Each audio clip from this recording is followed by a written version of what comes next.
Ahojte, sme radi, že opäť sledujete Finbot podcast. Dnes je tu medzi nami hosť, Tomáš. Ahoj, vítaj. Ahojte. Ahoj.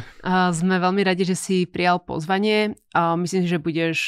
takým zase motivujúcim príkladom toho, ako sa venovať svojim vlastným peniazom. A ja by som hneď v prvej otázke na toto rada premostila, že čo bolo to motiváciou pre teba? Ako si sa ty dostal k peniazom? Čo boli možno nejaké knihy, podcasty? Kde sa to v tebe vzbudilo celé? Tak to je dobrá otázka. Keď som tak trošku rozmýšľal nad tou históriou, tak dá sa povedať, že je to vlastne prakticky ide to dočas ešte keď som študoval na vysokej škole.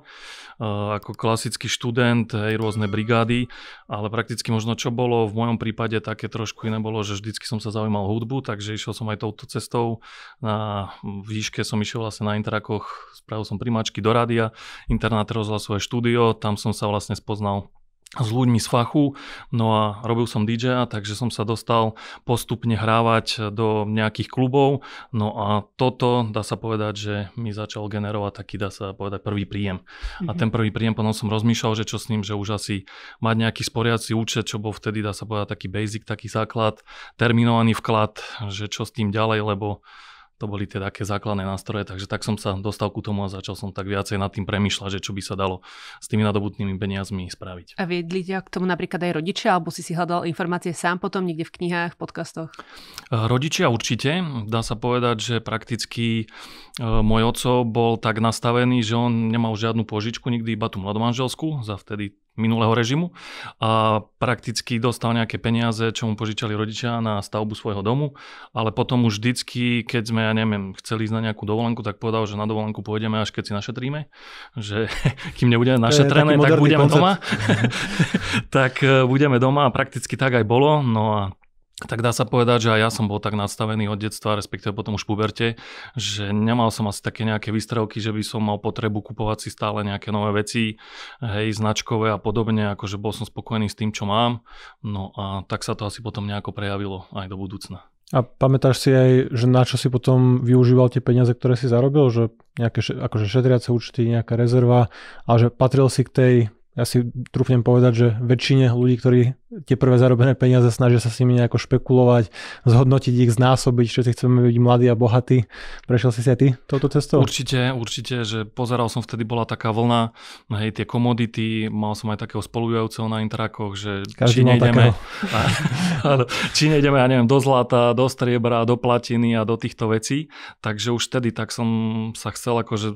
pričuchnúci ku týmto veciam, ale akože našťastie ma to nejako tak obišlo, že nemal som potom tú skúsenosť, ale skôr tie peniaze som investoval, dá sa povedať, že do seba a tým, že som začal ako ten DJ, hral som v nejakom klube, čo bolo niekde a postupne som sa potom prepracoval, dostal som sa do jedného z najlepších klubov v Žiline, kde chodilo pravidelne 700 ľudí, hrávalo sa tam vlastne 4-krát do týždňa, takže bolo to dosť náročné, to zvláda časovo, ale samozrejme už tam bol nastavený nejaký level, takže potreboval som aj lepšiu techniku svoju, takže tie peniaze prvé, čo som mal, tak som zainvestoval do tých prehrávačov, aby som sa dostal vlastne s tou kvalitou a s tou úrovňou na tie kluby, čo už boli, dá sa povedať, že inde vo svete. Čiže si investoval si do seba a tie peniaze vlastne ti pomohli zarobiť viacej, alebo otvorili ti nové príležitosti? Tak áno, akože vtedy som až nad tým tak nerozmýšľal úplne, že... A tak intuitívne. Tak intuitívne a prakticky chcel som ako keby ponúknuť tým ľuďom lepšiu zábavu, aby som mohol lepšie tie pesničky mixovať a takže to samozrejme bolo na to potreba lepšiu techniku, takže investoval som to prakticky do seba a do tej techniky, aby som vedel poskytovať ako keby lepšie služby, ale hovorím, nerozmýšľal som takto podnikateľsky vtedy nad tým, neprepočítaval si to na výnosy, že koľko percent sa zhodnotili? Nie, len som proste videl, že fíha, no, že dobre, tak okej, že ide to celkom fajn,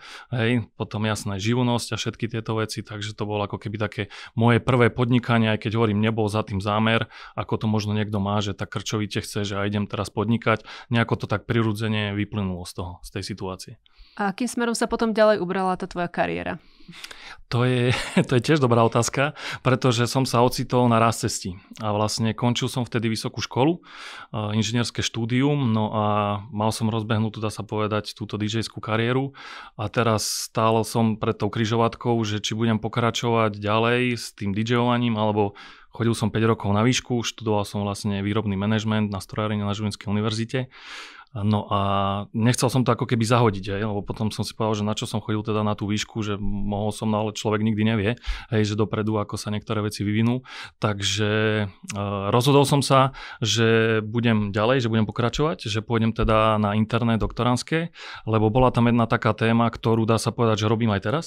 A bolo to vďaka tým našim profesorom, oni mali takú víziu, volalo sa to vtedy, že digitálny podnik, že optimalizácie, skenovanie, 3D a vtedy však frčalo všetko na 2D, takže už vtedy, ako pred 15 rokmi, oni prišli s touto myšlienkou a mne sa to páčilo, takže jednak, aby som bol úprimný, sa mi nechcel ešte úplne naskočiť do toho pracovného života, že ten študentský život bol celkom fajn a na druhej strane zase videl som v tom potenciál, aj keď som si to pozeral na internete, nebolo veľa informácií vtedy o tom, nebolo veľa podnikov prakticky, že kde by sa to vôbec aplikovalo. Hovorím si, že vyskúšam a vedel som popri tom ešte ako keby sklbiť to hrávanie. Takže ešte na 3 roky som si ten študentský život počas toho interného doktorandského predĺžil a tým pádom som dokázal aj vlastne mať celkom ešte stále slušný príjem z toho hrávania a plus, dobre, bolo tam nejaké štipendium, ale to bolo skôr viac menej na kávu, takže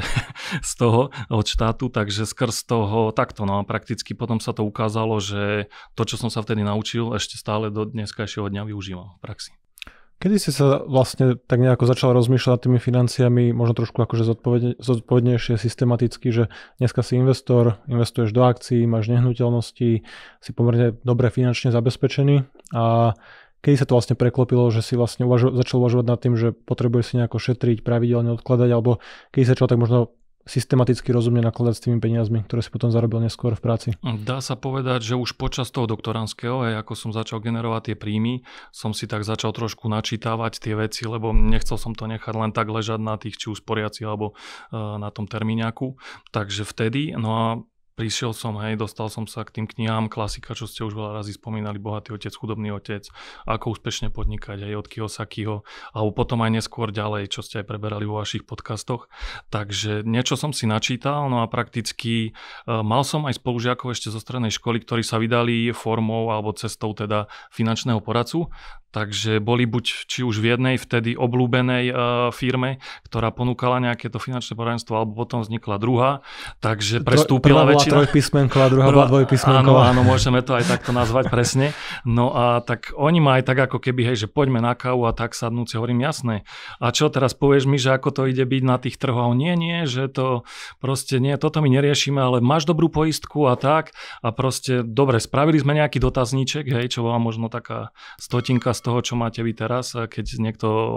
si otvára účet vo Finaxe. Takže naozaj len také základné veci. Nastavili sme niečo, nejaké šetrenie, do tých prvých fondov, čo oni poskytovali, ale prakticky potom bolo ticho. No a to bolo ako keby aj potom neskôr taký môj impuls a bol teda ten môj bývalý spolužiak veľmi smutný, keď som mu raz oznámil, že vieš čo, robím si takú konsolidáciu, taký audit a že prakticky od vás to všetko beriem. Našiel som Finax, idem to dať do Finaxu, lebo páči sa mi tá myšlienka a že prakticky to bude mať na jednom mieste, ale aj ten prístup, že dobre, on mi síce 2-krát do roka poslal SMS-ku, keď som mal meniny a narodiny, čo bolo pekné, ale keď som mu volal a že taká situácia bola na trhoch a už som sa tak trošku viacej chcelo to zaujímať alebo pokecať s ním, že čo a ako, niečo na štýl, ako máte mudrovačku teraz, tak skrz toho bolo také, no vieš, ale ja až takéto veci neriešim, takže nenaplnilo to ako keby tie moje očakávania a preto som sa rozhodol, že s tým seknem v jednom momente a prakticky si to prenesiem ku vám do Finaxu. Super, je aj niečo možno, čo ľutuješ, že si nespravil v rámci tých financií? Čo som nespravil, tak prakticky mohol by som povedať, že do druhého piliera som vstupoval ako tesne pred 30-kou, teraz mám 40, takže keby som vtedy bol býval akože o niečo skôr, ja išiel do toho druhého pilieru, tak možno toto. A tretí pilier, tam som prakticky si ho založil potom, ako bola možnosť, že aj teraz aktuálne pre tú firmu, čo pracujem, tak nám prispieva do toho tretieho piliera a vlastne idem na to maximum. Takže skrz toho, keď dajme tomu ja si za ten mesiac mi to vyjde, že mám 20 eur, tak firma mi pošle, dá sa povedať 40 a hneď je z toho 60 eur. Len tak. Škoda nevyužiť. Presne tak, takže toto myslím si, že je nastavené v pohode. A možno čo sa týka, akože keď sa dneska pozrieš na tú svoju situáciu, a ako som spomenul, že si investor, aj realitný, aj akciový, že ten tvoj majetok máš nejako, alebo ako ho máš rozložený? Že čo tvorí vlastne gro toho tvojho majetku? Tak v tomto asi by som povedal, že budem spadať do tej klasiky, do tých čísel, ako sú Slováci na tom, takže väčšinu majetku mám v nehnuteľnostiach, vlastne v jednom byte, ktorom bývame a druhý, ktorý prenajímam. Nedávno bohužiaľ som zdedil aj takisto rodinný dom po otcovi, takže to by som bol býval radšej, kebyže to tak nie je, ale OK, ráta sa to do toho majetku, ale však prakticky v ňom býva ešte moja mama, takže s tým nejako nič neriešim. No a potom klasika. Mám vlastne 4 účty u vás vo Finaxe, manželka má 2. Zatiaľ nemáme ešte deti, plánujeme, takže keď sa podarí, tak založíme účty aj im. Tak takto by som to akože povedal, že to je rozložené. No a samozrejme niečo na tých účtoch je to, dá sa povedať, že 3 účty sú 100 na 0, lebo mám tam dlhý horizont. Presne tak, do akcií, pretože je tam dlhý horizont a teda dúfam, že ich nebudem ako keby potrebovať skôr tie peniaze. Jeden je klasika budovanie majetku, druhý je čo sa týka budovania dôchodku, aby som mal na prilepšenie ku tomu druhému a tretiemu pilieru, keďže nevieme, čo bude o tých 20-30 rokov. Či prežije. Tak, a ako prežije. Ako prežije, či to zase nebude otvorené a niečo sa s tým náhodou neudeje. Takže to, takisto je prakticky zriadil som si tento dôchodkový. No a potom mám samozrejme rezervu, ktorú predtým dá sa povedať, že keď ešte, ak by som sa vrátil k tým chybám,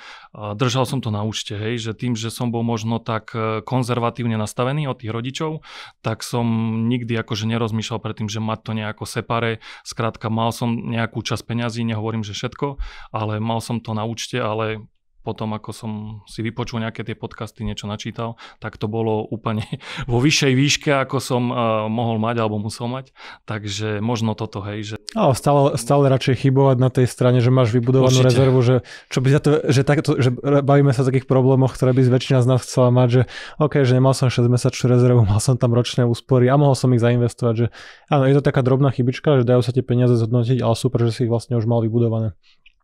Možno čo sa týka vlastne aj toho, ako pracuješ s výplatou, s osobnými financiami a základom budovania majetku je vždy nejaká pozitívna miera úspor, čiže míňať menej ako zarábame.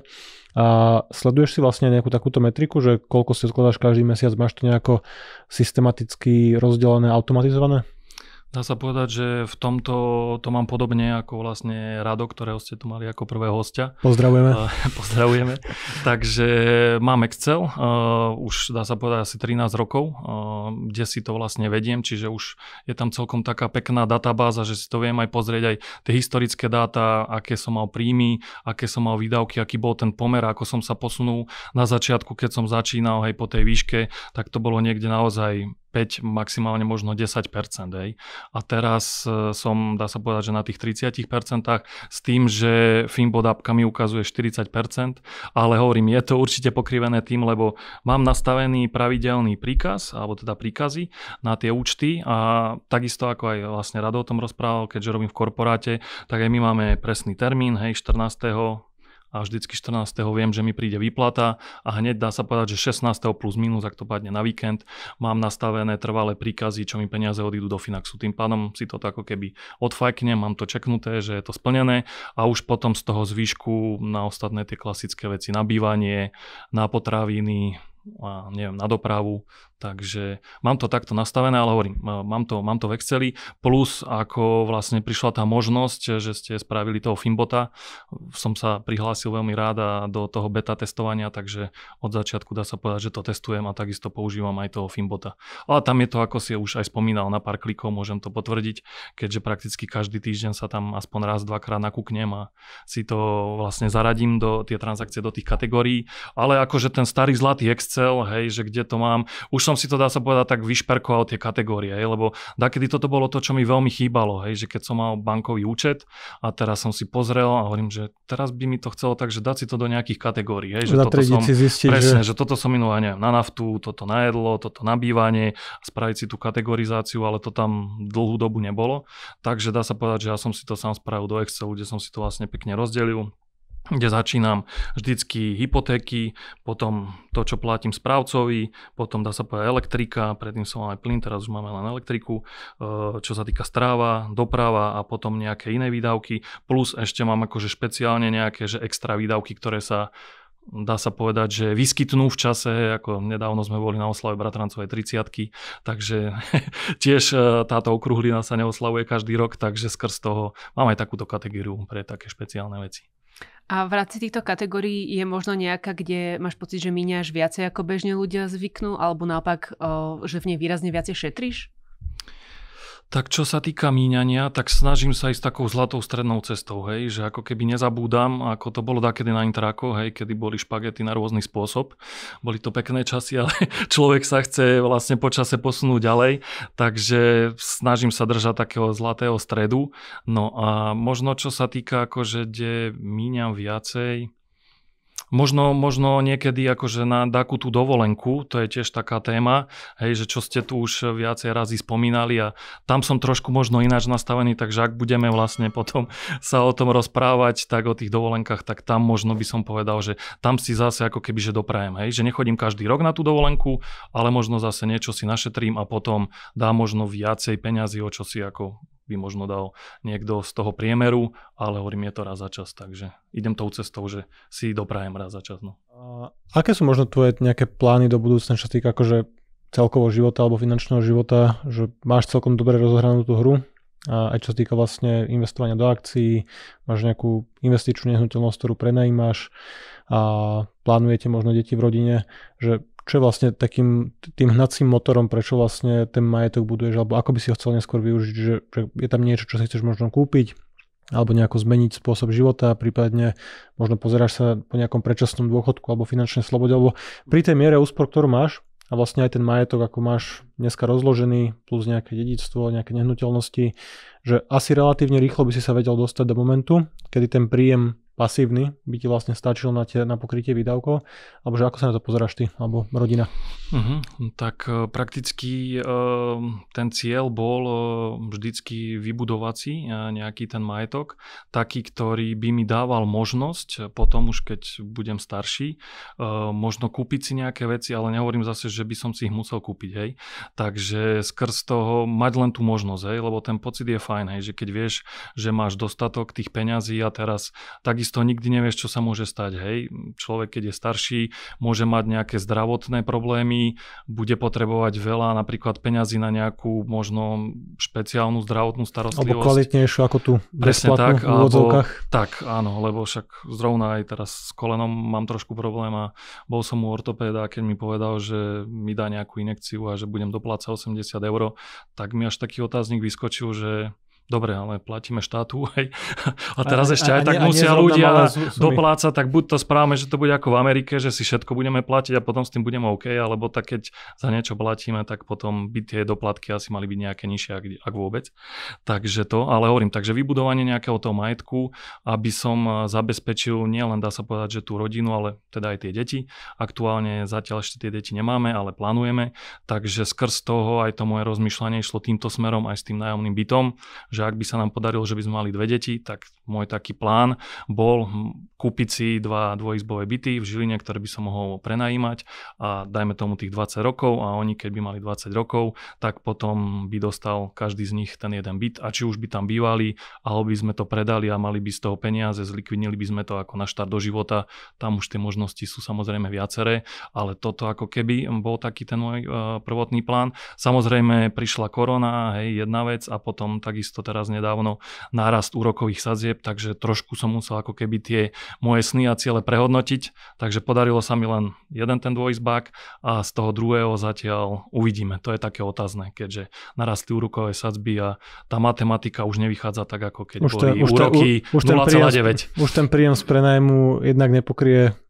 vlastne celú tú režiu, akože splátku hypotéky, náklady, alebo nebude aj nejaký zisk, a hlavne keď to človek daní. A samozrejme aj ťažšie nakupovať nehnuteľnosti pri týchto sadzbách, všetkých obmedzeniach, či už na vek, ktoré MBSK zaviedla, po 40-ke sa vlastne znižuje tá celková suma, ktorú banka požičiava, ten násobok vlastne ročných príjmov a je to už ťažšie. A keď vlastne spomíname tú prácu s dlhom, alebo teda tie hypotéky, ty osobne to vidíš tak, že dlh je niečo pozitívne, alebo závisí to od nejakého využitia, alebo vyzerá, že celkom efektívne si s ním pracoval doteraz v čase nízkych úrokových sadzieb minimálne? Tak asi by som povedal, že možno tak šťastie praje pripraveným a človek musí byť aj tak nastavený a to myslím si, že ste tiež veľa razy spomínali, že ten človek musí byť s tým v pohode, hej, že teraz zoberiem si tú hypotéku, nie je to malý peniaz, aj väčšinou okolo 100 000, keď sa to hýbe plus minus. No keď by v Bratislave sa dalo niečo kúpiť za 100 000. Áno, vlastne áno, ja mám trošku tú optiku nastavenú na tú Žilinu. Dve väčšie garáže. tak ešte tu ešte aj viacej samozrejme. Takže, ale nie každý je úplne s tým stotožnený a dá sa povedať, že aj ja som dakedy bol nastavený tým, že od tých rodičov tak konzervatívnejšie, ale potom naštudoval som si nejaké veci, pozrel som podcasty, vypočul som si nejaké veci, hej, počítal blogy a skrz toho som tak, ale veď vyskúšam to, hej, že predsa tá matematika, ako si to ty vždycky hovoril, hej, že matematicky to vychádza a vyskúšam a uvidím, že či s tým budem OK a či budem v pohode spávať. Vyskúšal som, bolo to v pohode, tak som to potom ako keby zase po nejakom čase sa snažil posunúť trošku na iný level. Ja ti mám takú špekulatívnu otázku, že keď si predstavil takého priemerného Slováka, povedzme s priemerným príjmom, myslíš si, že ešte stále na Slovensku si vie vybudovať aspoň čiastočne majetok možno ako máš ty? Ako by si mu poradil, aby sa dostal k takému majetku? Uh-huh. Ja si myslím, že určite, že v tomto by som bol pozitívny, alebo teda vždycky sa snažím aj byť takto nastavený, že pozitívne mysliaci, lebo veľa to spraví v živote, aj v osobnom, aj firemnom, alebo pracovnom, takže určite to ide. No a povedal by som, že asi možno takú domácu úlohu, ako som si vtedy pred zhruba 13-15 rokmi spravil ja, pozrieť sa na tie svoje výdavky, hej, lebo keď chceme niečo zlepšiť, to zase využijem niečo z mojej práce, musíme to vedieť nejako odmerať. Takže ako vieš, že ako to zlepšíš, keď nevieš, aký máš stav, takže spraviť si možno nejaký taký audit tých svojich osobných financií, pozrieť sa, že na čo ten človek míňa a podľa toho sa potom dá pozrieť, že dobre, či už používame Paretové pravidlo, ktoré ste tiež už, my ho používame tiež v robote veľmi veľa, spomenuli, alebo proste nejakú inú metódu, pozrieť sa, že túto míňam najviac, viem to nejako okresať, lebo asi na to bývanie to sa nejako nezmení, hej, hypotéka je tam fixná, takisto, čo sa platí poplatky správcovi, to sa nemení, možno tak ešte zvyšuje skôr, takže tam není ten priestor, ale možno tie veci tej osobnej spotreby, hej, že kebyže to porovnám zase, častokrát to máme aj s tými nemeckými kolegami, hovoria 3-krát do týždňa a ideme do reštaurácie, hovorím, no, tak možno raz do mesiaca, kebyže, hej, a to je nielen, že na nejaké výročie, tak by bolo fajn, ale je to o tom, hej, že pozrieť sa a možno nastaviť si, dá sa povedať, ja som si vybral tú nejakú zlatú strednú cestu, a hovorím možno na tie dovolenky potom, že dá čo viacej, ale čo sa týka potravín, takisto napríklad kupujem aj veci, čo sú v akcii. Hej, zase niekto sa z toho smeje, že možno iba dôchodci, hej, alebo sú na to odkázaní, ale prečo, hej, keď zase človek si to dá na ročnej báze, tak dokáže vlastne potom sume sumárum z toho ušetriť celkom zaujímavé peniaze. Ale ty si napríklad veľa zapracovala aj na tom svojom príjme v rámci tej kariéry, nie? Aj tam si sa veľa vyvinul, to bolo tam možno ešte... To bolo určite, ale hovorím, toto je určite ako keby jedna tá časť, lebo môže sa človek snažiť a nie vždycky, neviem ako to povedať, možno hviezdy sú mu naklonené na to, aby sa dokázal ako v tej práci posunúť. Ak to nejde, možno treba ju zmeniť, hej, ak to brzdí, ako som mal ja taký prípad mojej predošlej alebo prvej práci, hej, že ten môj šéf pôvodný som už vždycky deklaroval, že ja by som sa rád niekde posunul, že rád by som si to vyskúšal, ako je to viesť nejaký tým ľudí, lebo každý hovorí, že je to najťažšia práca s tými ľuďmi. Akože je to ťažká práca určite, ale chcel som si to vyskúšať. Takže treba sa možno aj na toto pozrieť, že aká je tá situácia v práci a čo je akože pre mňa, dalo by som povedať, že alfa omega je to robiť prácu, ktorá vás baví. Lebo ja som mal v tomto šťastie a tým, že ako som hovoril, že na tom doktorandskom som študoval ten digitálny podnik, tie optimalizácie a teraz stále to robím, tak prakticky je to niečo, s čím žijem. Takže neberem to ráno, že musím stávať do práce, proste ja sa na to teším. Viem, že mám tam tým skvelých mladých šikovných ľudí a prakticky už teraz počas, ako som sa posunul, dostal som možnosť, že tých ľudí môžem naberať do toho týmu. Takže snažím sa práve že hľadať aj takých, čo dajme tomu išli do zahraničia, aby získali tie skúsenosti a dať im ten priestor, aby vlastne mohli aj tu na Slovensku zarobiť tie slušné peniaze a mohli sa vrátiť domov, kde nie sú ďaleko od svojej rodiny a skrátka fungovať tu na a zarobiť slušné peniaze. Dobre, možno, alebo teda určite nie také ako v Nemecku alebo niekde inde v zahraničí, ale stále si myslím, že na ten pomer, že keď človek míňa rozumne, tak si vie potom z toho aj ušetriť. Mne sa veľmi páči tá tvoja cesta, ako si vlastne popísal, že je to príklad, ktorý môže nasledovať veľa ľudí, že v podstate splnil si všetky tie základné predpoklady preto, aby si bol finančne zabezpečený, úspešný alebo neskôr samozrejme bohatý, akokoľvek sa na to pozeráme, či už to je nejaké číslo v absolútnom vyjadrení alebo nie. V podstate máš dokonalý prehľad nad svojou spotrebou, alebo veľmi dobre vieš, koľko zarábaš, koľko míňaš. Tam je vidieť to tvoje inžinierské zameranie, že málo kto si buduje 10 rokov Excel, ako možno my, ktorí tu sedíme, že ľudia, ktorí sa nechcú ísť takto veľmi do hĺbky, presne môžu použiť tú apku, môžu získať ten prehľad. Čiže vieš, koľko míňaš, vieš, koľko investuješ, využil si príležitosti, ktoré sa ti naskytli, efektívne si pracoval s dlhom, ale nie tak, aby si sa na ňom popálil, že ten aktuálny nárast úrokových sadzieb alebo teda splátok tých hypoték je nepríjemný, ale aj vďaka tej vysokej miere úspor, dobrej rezerve, uprataným financiám pre teba zvládnutelný. Že nenašli sme tam nejaké skratky, že nie je tam nejaká mágia, že teraz úspešne si nakúpil nejaký kryptoprojekt a nejakú opicu digitálnu a predal za 1 000 000, že je to, že to, čo si dosiahol, je vlastne výsledok možno 10, 15, 20 ročnej práce na sebe, na príjme, na tej výdavkovej strane a vlastne na tej efektívnej práci s peniazmi. Dá sa povedať, že ešte v tých začiatkoch možno taká situácia, čo sa mi teraz vybavila, že keď som, však tie som s Finaxom, že idem to vyskúšať, mal som vtedy založený prvý účet a teda iba jediný, tak potreboval som peniaze. Ja som si vtedy myslel, že dobre, však veď dám si akože jeden, bude to budovanie majetku, ale zároveň to bude ako keby pre mňa aj nejaká rezerva, že keď budem potrebovať nejaké peniaze, že na čo si budem otvárať nejaký druhý účet, hej, ďalší, skrátka, že budem to mať ako keby na tej jednej kope.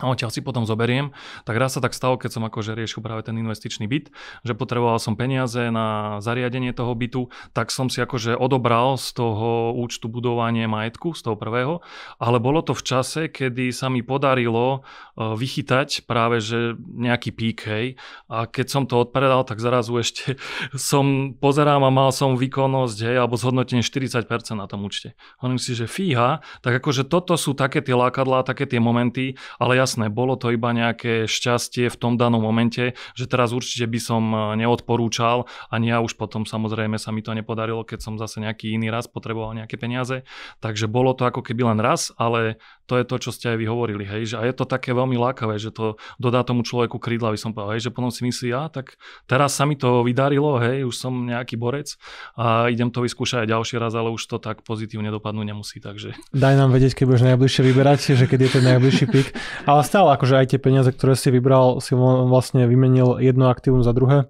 Vlastne vybral si z nejakého akciového portfólia, ale nešlo to na spotrebu, nešlo to na nové drahé auto, ktorým alebo na nejakú drahú úžasnú dovolenku, kde by si zahviezdil na Instagrame.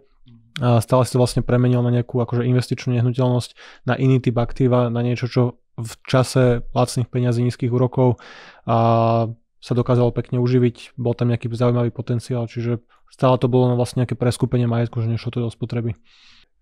Ja mám ešte takú poslednú na záver otázku, že máš aj ty, keď už si sám dobre finančne zabezpečený, nejaký veľký finančný cieľ, sen, také, že čo by si raz chcel splniť s tými peniazmi? Tak áno, dá sa povedať, že tých snov by možno mohlo byť viacej. Bavili sme sa tu pred natáčaním o nejakom tom peknom parše, ale to ide tak trošku... Strojár sa nezaprie. Áno, to ide tak trošku možno nie až úplne hej tým, že teraz šetriť a nepoužiť to na, ja neviem, nejaké drahé auto, ale zase keď človek si vyberie také, čo sa dá povedať už teraz za investíciu, ktorého hodnota stále rastie, hej, a vie ho aj využívať, že ho nemá len v garáži, občas ho nalešti a podobne, alebo ho vyťahne raz za čas, ale normálne by ho mohol na tej dennej báze používať, tak akože prečo nie? Ale hovorím, je to zatiaľ v takej kategórii, že nie je niečo akože must have, čo by som musel mať, ale možno niečo pekné, hej, takže ak by sa to podarilo niekedy, bol by som rád, lebo zase v tomto musím sa priznať, ja som taký autičkár a americké muscle sa mi páčia, takže vedel by som si viacej takých kúskov v tej pomyselnej garáži vedieť predstaviť, hej, že by som to tam mal zaparkované a rastli by na hodnote, ale zase hovorím, nemusí to byť tento názor zase ale momentálne, zdieľať každý. Ak správne si pamätám, tak jazdíš služobné auto však? Áno, teraz vlastne dá sa povedať, že od jary konečne, ja už som bol tak dlhšie nastavený, môjmu bývalému šéfovi som to stále obuchávalo hlavu, že čo mám preto spraviť, aby som mohol dostať to služobné auto, aby práve, lebo však na tú dopravu človek míňa takisto veľa, a keď ešte nie sú možnosti, hej, že ja neviem, nejaké dobre spojená verejnú dopravu a podobne, alebo nejaké šerovanie, aj to sme s kolegami takisto riešili, že jeden deň zobral kolega auto, zobral zobral nás dvoch, ďalší deň som zobral ja, potom ten tretí, takto sme sa potočili, takže skrz toho určite toto je ako keby ďalšia tá možnosť, kde človek si vie ako keby trošku ponížiť tieto výdavky na tú dopravu tým, že dostane možnosť toho služobného auta. Mne sa ten koncept veľmi páči, že máš vlastne veľký sen, ale nerobil si to, že by si teraz kúpil to auto na nejaký veľký dlh, ale proste najprv si buduješ ten majetok a potom ten majetok má slúžiť presne na to, aby si tie peniaze užívala, a ak je tým snom práve nejaké Porsche, tak prečo nie? Je to asi motivujúcejšie ako šetriť na nejakú peknú paličku na 80-ku na dôchodok, že či už si ho kúpiš alebo nie, možno si ho prenajmeš na víkendy, pôjdeš si pojazdiť nejaké priesmyky alebo čokoľvek, ale je to také niečo pekné, že na čo sa dá pozerať do budúcna, že možno pre tie peniaze nebudeš mať také využitie v iných oblastiach, deťom možno budete vedieť pomôcť nejako jednoducho a prípadne nehnuteľnosti stúpnú, možno sa ti podarí načasovať dobre zase predaj, tak ako akciového portfólia a zostane tam priestor na takéto pekné autičko. Tak s časovaním to by som bol opatrný, ako som povedal. Jasné, to je zo srandy, prosím, nejaký taký, že cherry picking, že som to vytrhol len, ale to raz sa potom podarilo a hovorím, už ja viem dať 10 negatívnych príkladov z vlastnej skúsenosti. Takže to, a hovorím, akože či už to bude ono, možno sa stane, ja neviem, bude mať nejaký zdravotný problém a nakoniec, ak sa im podarí našetriť, ja neviem, 100 000, dajme tomu, kde by mohla byť tá aspoň terajšia hodnota tých aut, čo sme sa bavili, tých modelov, a do budúcna to bude ešte vyššia. Takže možno tie peniaze práve, že budem potrebovať na tú extra nejakú lekárskú starostlivosť a poviem si, tak som rád, že mám tie peniaze našetrené a Porsche by sa vynímalo v garáži určite super, ale keď by som si ani do neho nemohol sadnúť, ani by som si to neužil, tak asi by to nesplnilo ten účel, že kvôli čomu by som to chcel. Takže skrz toho môže sa stať hocičo. Takže vždy to beriem, ako ty si raz tiež spomínal v rámci toho FIRE, že tá nezávislosť finančná, ale iba tá prvá polovica, lebo tým, že ja mám to šťastie, že robím to, čo ma baví, tak určite nechcem ísť do dôchodku predčasne. A ak teda budem stále môcť, za zdravie mi to umožní, robiť to, čo robím, a podporovať, dá sa povedať, tých mladých ľudí a ten tím sa nám bude rozrastať, tak určite chcem im dávať tú príležitosť, aby mohli takisto ísť si za tými svojimi snami a nemuseli kvôli svojim snom odchádzať niekde do zahraničia, aj keď je to super, bol som takisto, Erasmus odporúčam, kto nebol, chyba. Takže skrz toho a potom sa vrátia naspäť a vedia tu zúročiť tie skúsenosti, takže to aj nedávno som bol na jednom fóre Productivity, kde som sa stretol so Žiliny s Jurom Fehervárim a tak sme sa bavili spolu a je to presne niečo, že čo by som aj ja v tomto smere chcel robiť, ako som spomínal, že možno v budúcnosti, keď už tie peniaze budú, tak možno určite budú nejaké šikovné startupy, možno podporiť tie startupy, z toho majetku, takže len to nechá tak ležať na účte, ako s časťou majetku určite by som možno potom týmto smerom takto rozmýšľal, ale uvidíme, že čo čas prinesie. Super. Myslím, že to je pekné ukončenie podcastu. Tak ešte raz ti veľmi pekne ďakujeme, že si prišiel a pozvánka stále platí aj pre vás. Ak aj vy máte príbeh, ktorý by ste chceli, s ktorým by ste sa chceli podeliť, tak vás tu veľmi radi privítame a budeme sa zase tešiť na ďalší diel podcastu. Ahojte. Ahojte. Ďakujem pekne za pozvanie, ahojte.